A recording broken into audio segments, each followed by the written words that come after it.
Bismillahirrahmanirrahim. Welcome back friends. Welcome back to another video lecture by Kami Microbiologist. तो आज इस video lecture में हम पढ़ेंगे यूरिएस टेस्ट के हवाले से। ठीक है, पिछले 8 वीडियो लेक्चर में हमने मुख्तलिफ बायोकेमिकल टेस्ट के हवाले से पढ़ा था और बायोकेमिकल टेस्ट के इंट्रोडक्शन के हवाले से पढ़ा था। तो चलिए जी यूरिएस टेस्ट के हवाले से पढ़ते हैं कि यूरिएस टेस्ट है क्या चीज़। इसका इंट्रोडक्शन और डिस्कवरी की तरफ सबसे पहले आते हैं कि इसको किसने डिस्कवर किया था।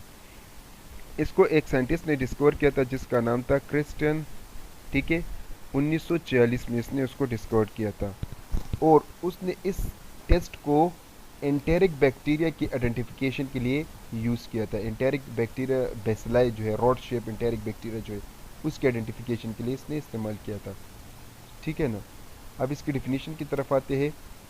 यूरिएस is a test use to determine the ability of an organism to split urea through production of an enzyme urease. ठीक है, यूरिएस आपके पास एक ऐसा टेस्ट होता है जिसमें हम ऑर्गेनिजम्स की एबिलिटी देखते हैं, माइक्रो ऑर्गेनिजम्स की, कि वो यूरिया को डिकम्पोज करता है कि नहीं।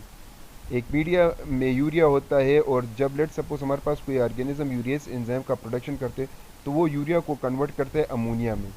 तो हम इस टेस्ट के ज़रिए एक ऑर्गेनिजम्स की ये एबिलिटी देखते हैं। ठीक है, नेक्स्ट पॉइंट। अच्छा जी, नेक्स्ट हमारे पास है इसका प्रिंसिपल क्या कहते हैं। Urea is the product of D carboxylation of amino acid.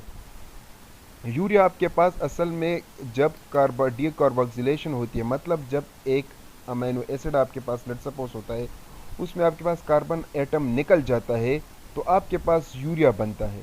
ठीक है, यहाँ से थोड़ा सा हम इसकी तरफ भी आते हैं कि क्या मतलब हुआ। मतलब ये हुआ कि जब आपके पास अमोनिया और कार्बन डाइऑक्साइड बनता है यूरिया से, ठीक है, तो ये ज़्यादातर हम यूरियस टेस्ट में डिटेक्ट करते हैं। Hydrolysis of what, urea from ammonia to carbon dioxide. ठीक है। अच्छा जी, the formation of ammonia alkalinises the media and the pH shift is detected by the color change of the phenol red from light orange at pH 6.8 to magenta pink at pH 8.1। इनका मकसद ये हुआ कि आपके पास जब ammonia produce होता है तो मीडिया अल्कलाइन हो जाता है, अल्कलाइन। ठीक है, और जब मीडिया आपके पास अल्कलाइन होता है तो जो पीएच होता है वो आपके पास 6.8 से 8.1 की तरफ चला जाता है। ठीक है, जब मीडिया का पीएच मतलब 6.8 से 8.1 की तरह, इट मीन्स कि आपके पास बेस प्रोड्यूस हो गया, जिसकी वजह से रेड कलर से आपके पास पिंक कलर प्रोड्यूस हो जाता है। ठीक है, with in 24 our.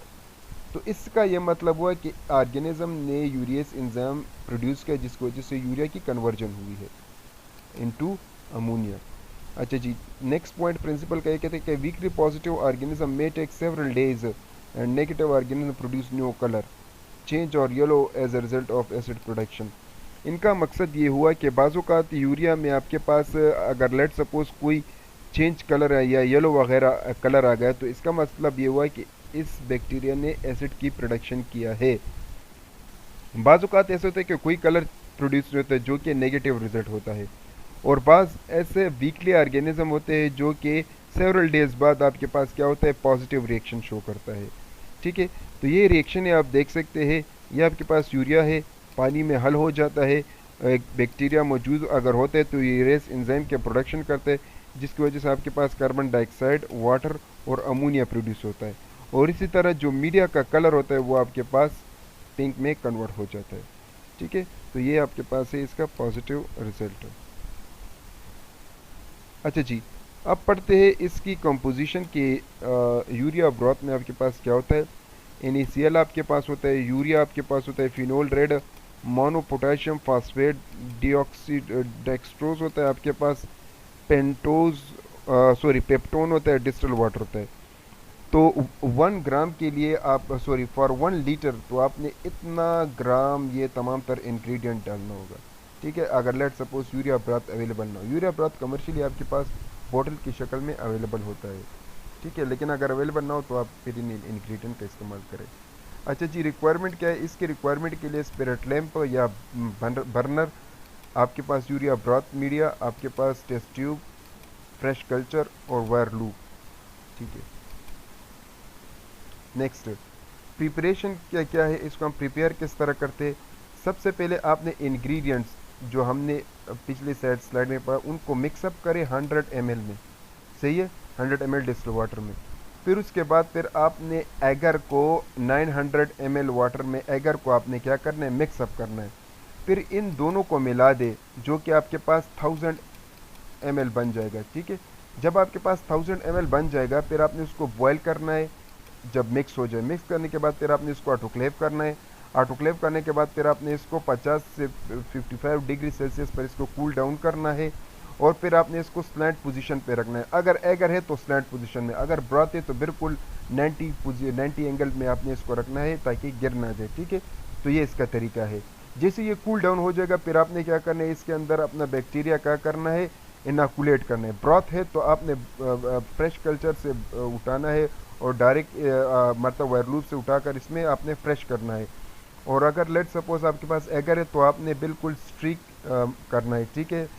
Let suppose ये आपके पास ट्यूब है, तो लेट सपोज ये आपके पास स्लैंड बना हुआ है, तो आपने अपना मीडिया मतलब वायरलूप से आपने अपना बैक्टीरिया को सिलेक्ट किया होगा, यहाँ तक आपने ले जाना है।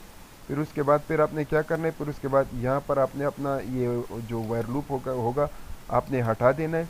फिर यहाँ पर आपने इसका स्ट्रीक कर लेना है इस तरह। तो ये आपके पास जो स्लैंट मेथड होता है उसमें हम स्ट्रीकिंग कुछ यूँ तरीके से करते हैं। नेक्स्ट पॉइंट ये कहता है, इसका मेथड्स हम पढ़ते हैं। इसमें आपके पास दो मेथड होते हैं, एक रैपिड यूरियस टेस्ट होता है, एक आपके पास ट्यूब टेस्ट होता है।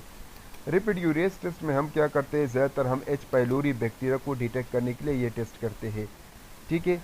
Detects the presence of urease into gastric mucosa. Gastric mucosa में हम देखते हैं कि यूरियस एंजाइम की प्रोडक्शन तो नहीं होती, ठीक है। Also known as CLO test या कैम्पेलोबैक्टर लाइक ऑर्गेनिज्म टेस्ट भी इसको हम कहते हैं। नेक्स्ट पॉइंट ये कहते हैं कि it is used at the time of gastroscopy. Gastroscopy के दौरान हम इसको इस्तेमाल करते हैं, मतलब अपर लेयर और upper part of the digestive system.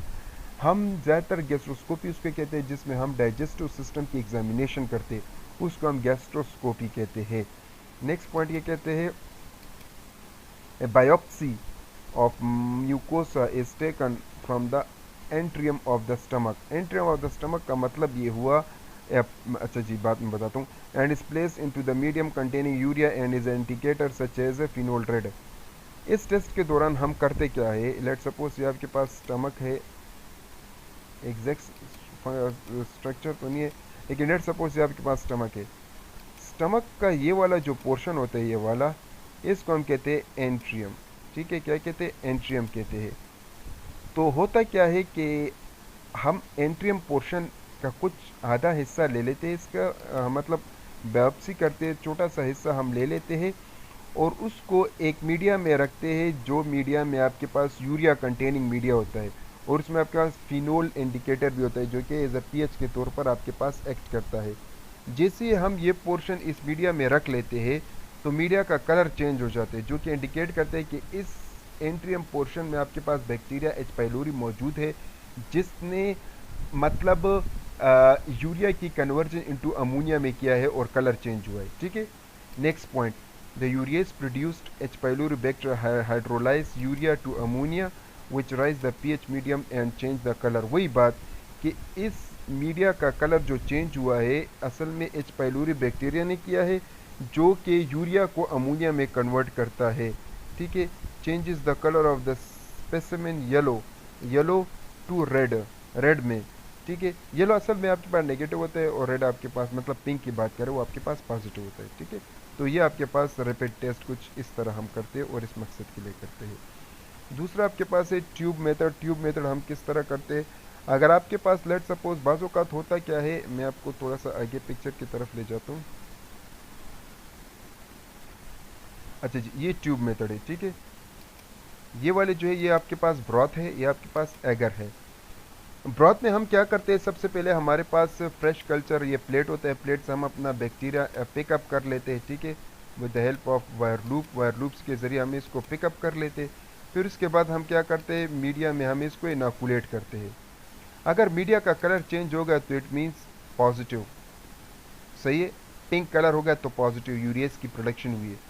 अगर चेंज ना हुआ तो नेगेटिव, ये आप देख सकते हैं, येलो या ऑरेंज नेगेटिव इंडिकेशन करती है। तो ये ब्रॉथ है। एगर में हम क्या करते हैं, एगर में हम पूरे मीडिया को स्ट्रीक करते हैं। ठीक है, ये लेट सपोज ये एगर है, तो हम यहाँ पर अपने बैक्टीरिया को यहाँ तक ले आते हैं। फिर जब हम वायर लूप को ऊपर उठाते हैं यानी इससे हटाते हैं, तो फिर यहाँ पर भी हम स्ट्रीक कर लेते हैं। अगर कलर आपके पास पूरा मीडिया का पिंक आ गया तो पॉजिटिव, ना आया तो नेगेटिव, मतलब येलो या ऑरेंज हुआ तो नेगेटिव। ठीक है। अच्छा जी, यही चीज़ पीछे भी उन्होंने एक्सप्लेन किया है। ठीक है, ये आप देख सकते हैं। अब पॉजिटिव क्या करते हैं, वही बात हुई कि पॉजिटिव आपके पास विद इन मतलब आपके पास क्या होता है कि पिंक कलर की प्रोडक्शन वो आपके पास पॉजिटिव होता है 24 आवर के बाद। ठीक है। और इसके एग्जांपल आपके पास है Proteus, Cryptococcus, Corynebacterium, Helicobacter pylori, Yersinia, Brucella. ये आप सारे आपके पास क्या है, पॉजिटिव यूरियस है। नेगेटिव यूरियस आपके पास इकोलाई, शेजेला, सल्मोनेला, ये आपके पास नेगेटिव है। ठीक है। अच्छा जी, नेक्स्ट पॉइंट अब पढ़ते हैं लिमिटेशन के हवाले से। लिमिटेशन इसमें क्या आ सकते हैं, some organism repeatedly split urea while other react slowly. होता ये है कि इसमें आपके पास मतलब पॉजिटिव कुछ ऐसे भी होता है जो कि कुछ देर बाद रिएक्शन को मतलब रिएक्शन करता है, यानी यूरिया के कलर को कुछ देर बाद वो मतलब कन्वर्ट करता है, जो कि वीकली ऑर्गेनिज्म होते हैं, वीक ऑर्गेनिज्म होते हैं, वीकली यूरियस पॉजिटिव ऑर्गेनिज्म जिसको हम कहते हैं। ठीक है, तो आपने मतलब 7 डेज या 4 डेज तक ये आपने इंक्यूबेट करना होगा। ठीक है। Next point, it is recommended that biochemical tests and serological tests be performed on colony from pair culture for complete identification। तो complete identification के लिए आपने मज़ीद बायोकेमिकल टेस्ट भी करने होंगे। To facilitate the growth and the urea hydrolysis reaction, do not use inoculum from broth। अगर आपने यूरिया हाइड्रोलिसिस का रिएक्शन करना है तो आपने ब्राथ से बैक्टीरिया को पिकअप नहीं करना, वरना रिएक्शन गलत हो जाएगा। ज़्यादातर हम प्लेट से मतलब कॉलोनी को पिक करते हैं, कॉलोनी आपने इसमें करना होगा, ना कि ब्रॉथ से अपने बैक्टीरिया को आइसोलेट करना है। ठीक है। Next point, after prolong incubation time false positive alkaline reaction may be seen. ज़्यादा अगर आपने इंक्यूबेशन दे दिया तो उसकी वजह से आपके पास गलत रिएक्शन आएगा। To rule out this occurrence, check the test with control.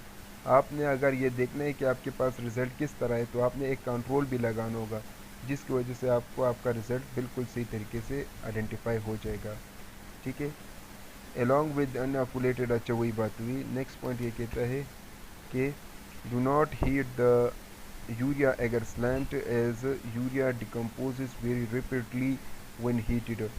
Urea agar slant को आपने मतलब अगर हीट कर लिया तो इसकी वजह से यूरिया डिकम्पोज हो जाएगा, तो आपने इसको ओवर हीट नहीं करना, जिसकी वजह से यूरिया की डिकम्पोजिशन हो जाएगी, जिसको आपको पता है, आपको आप ये सोचेंगे कि ये पॉजिटिव है, लेकिन ओवर हीट की वजह से ये यूरिया की डिकम्पोजिशन हुई है। ठीक है। नेक्स्ट पॉइंट ये कहते हैं कि to detect Proteus species the urea agar slant must be examine within 6 hour. अगर आपने प्रोटियस स्पीशीज़ की आइडेंटिफिकेशन करें तो वो 6 घंटों के अंदर अंदर आपको पॉजिटिव रिजल्ट देगा। 6 घंटों के अंदर अंदर पॉजिटिव रिजल्ट आ गया तो आपने ये सोचना, फिर यही अंदाज़ा लगाना है कि आपके पास प्रोटियस स्पीशीज़ है। Next point, urea agar should not be used. अगर आप क्वांटिटेटिव टेस्ट करना चाहते हैं तो यूरिया एगर को आपने यूज़ नहीं करना, फिर आपने यूरिया ब्राथ को यूज़ करना है क्वांटिटेटिव के लिए। लेकिन अगर आपने क्वालिटेटिव करना है तो फिर यूरिया एगर को आपने इस्तेमाल करना होगा। ठीक है। Next point, failure to incubate this medium with loosened cap may cause नोरस result to occur. वही बात कि अगर आपने मीडिया जो ट्यूब के ऊपर जो कॉटन प्लग होता है या कैप होता है या मतलब हम इसके ऊपर कभी कभार एलुमिनियम फॉइल रखते, तो ये आपने लूजली करना होगा, टाइटली नहीं करना होगा, अदरवाइज रिएक्शन आपके पास गलत आएगा, सही रिएक्शन नहीं होगा, इनएरोबिक कंडीशन होगी। ठीक है, तो गलत रिएक्शन आपके पास गलत रिजल्ट आएगा। Urea is light sensitive and can undergo electrolysis store at 2 to 8 degree Celsius at dark condition. मतलब ये हुआ कि यूरिया लाइट से सेंसिटिव होता है। अगर आपने यूरिया मीडिया को लाइट में रख लिया तो आपके पास सारा मीडिया ख़राब हो जाएगा, ऑटो हाइड्रोलिसिस उसमें हो जाएगी। दूसरी बात है आपने इसको 2 से 8 सेंटीग्रेड में डार्क इन्वायरमेंट में आपने इसको रखना होगा।